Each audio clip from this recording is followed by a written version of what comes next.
ഈ അടുത്ത് ഒരുപാട് പേര് ടെറാക്കോട്ടയുടെ റെഡിമെയ്ഡ് വാട്ടർ ഫൗണ്ടെയിൻസ് വാങ്ങിച്ച് വെക്കുന്നത് കണ്ടു. എന്തായാലും ഞാൻ എൻ്റെ രീതിക്കൊന്ന് ഉണ്ടാക്കി നോക്കാമെന്ന് വിചാരിച്ചു. പഴയ PVC പൈപ്പും പഴയ ബേസിനൊക്കെ എടുത്ത് ചെയ്തു തുടങ്ങി. അതിന് മുകളിൽ വെക്കാനുള്ള പാത്രം മാത്രമാണ് ഞാൻ പുതുതായിട്ട് വാങ്ങിച്ചത്. 3 ഡിഫറെൻറ്റ് ഹൈറ്റുകളിലായിട്ട് വേണ്ടിയിട്ട് നമുക്ക് PVC മുറിച്ചെടുക്കാൻ വേണ്ടിയിട്ട്. പിന്നെ അതിൻ്റെ അടിയിലായിട്ട് ഇതുപോലെ ചെറിയൊരു ഹോളും ഇട്ട് കൊടുക്കുന്നുണ്ട്, നമുക്ക് പൈപ്പ് ഇങ്ങനെ വെച്ചെടുക്കാൻ വേണ്ടിയിട്ട് കേട്ടോ. ഈ പൈപ്പ് കയറ്റാൻ വേണ്ടിയിട്ട് ഫസ്റ്റ് ബോളിൻ്റെ താഴെയായിട്ട് ഒരു ഹോളും കൂടി ഇട്ട് കൊടുക്കുന്നുണ്ട്. ഒരു സൈഡിൽ വെട്ട് കൊടുക്കുന്നുണ്ട്.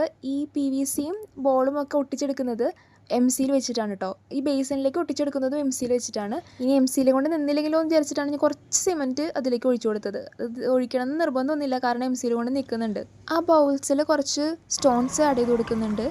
പിന്നെ ഒരു ബുദ്ധൻ്റെ സ്റ്റാച്യു ബാമ്പുവിൻ്റെ സ്റ്റിക്കുകൾ കൂട്ടി കെട്ടിയിട്ട് അതിന് മുകളിലായിട്ട് വെച്ച് കൊടുക്കുന്നുണ്ട്. വെള്ളത്തിൽ കുറച്ച് മണി പ്ലാന്റും കൂടെ വെച്ച് കൊടുക്കുന്നുണ്ട് കേട്ടോ.